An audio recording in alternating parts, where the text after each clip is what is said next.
In the village of Oloran, there lived a man named Kwame, whose greatest enemy was not poverty, but patience. He was not born into riches like the chief's sons, nor had he inherited fertile lands like the village elders. His home was a small hut with a leaking roof, his meals were often a handful of cassava, and his clothes were patched with more stitches than fabric.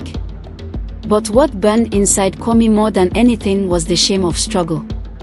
He despised waking up before the sun like the farmers, watching them break their backs for a harvest that barely fed them. He loathed the fishermen who risked their lives on the river, only to return with baskets half full. "I deserve better," he would mutter, watching the village's wealthier men stroll by in their fine robes. "There must be an easier way." One fateful evening, after a particularly difficult day where his traps caught no game and his stomach groaned with hunger, Kwame wandered deep into the forest, his thoughts bitter. His feet led him far beyond the paths he knew, where the trees grew taller and the air smelled of something ancient. There, in the dim glow of dusk, he saw her. An old woman, bent with age, sat by the roots of a massive tree. Her face was a maze of deep wrinkles, and her milky eyes stared at him as if she had been expecting him. Her fingers, thin and long like the roots around her, turned a small, black stone over in her palm. "You seek something, don't you, child?" she said, her voice barely above a whisper. Kwame hesitated. The villager spoke of spirits that tested men, but his greed was stronger than his fear. "Yes," he admitted. "I am tired of poverty." The old woman nodded. "And you are willing to pay the price?" "Anything," Kwame said without thinking. She smiled, though there was no warmth in it. "Very well." She held out the black stone. "Take this. The spirits will grant you riches beyond your dreams. But remember this, it is only borrowed. In 7 years, you must return all that you have been given." Kwame barely heard her last words. His hand snatched the stone greedily.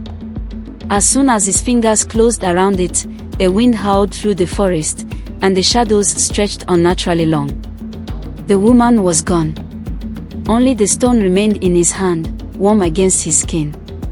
That night, everything changed. Kwame awoke to the scent of roasted meat. He sat up and gasped.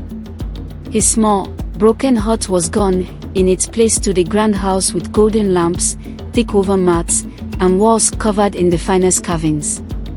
His ragged clothes had transformed into flowing robes of deep red and gold. The empty wooden bowls in his home overflowed with steaming food, roasted goat, fresh yams, and bowls of fruits glistening like jewels. And outside, a line of villagers stood, their mouths open in astonishment. How is this possible?" someone whispered. "The gods must have blessed him," another said. Kwame smiled. He did not correct them.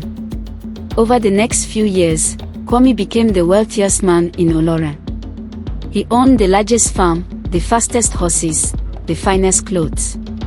He threw lavish feasts, inviting the villagers to eat and drink until their stomachs could take no more.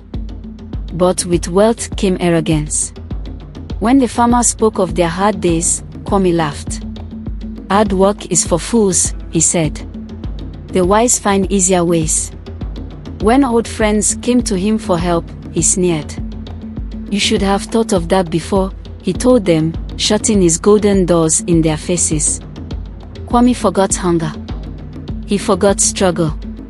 He forgot the warning. Until the 8th year arrived. It began with a whisper. One night, as Kwame lay in his sick-covered bed, he heard something, a voice carried by the wind. "Return what is borrowed." He sat up, heart pounding. "Who's there?" he demanded. The voice came again, softer this time, but more insistent. "Return what is borrowed." Kwame shook his head. "No. It is mine now." The next morning, he awoke to disaster. His fields were withered, the once green stalks now brown and lifeless. His cattle lay dead, their bodies cold. His servants, frightened by the whispers in the halls, fled before the sun rose. By the end of the week, his fortune had halved. By the end of the month, his wife and children had abandoned him, terrified of the shadows that now whispered his name. But Kwame was stubborn. He refused to return the wealth. One night, the spirits came for the last thing he had left, his soul. The villagers awoke to screams that shattered the night. They rushed to Kwame's house, but the grand mansion had turned to dust. Kwame was nowhere to be found. Only the small, black stone lay in the dirt, as if waiting for its next victim. From the shadows, the old woman watched, shaking her head. She bent, picked up the stone, and walked away, waiting for the next fool who wished for riches without labor. This story teaches us that wealth gained through dishonest or unnatural means never lasts. Those who refuse to honor their debts, whether to men or spirits, will always pay a greater price in the end. True riches come from patience, hard work, and integrity, not from shortcuts that lead only to ruin.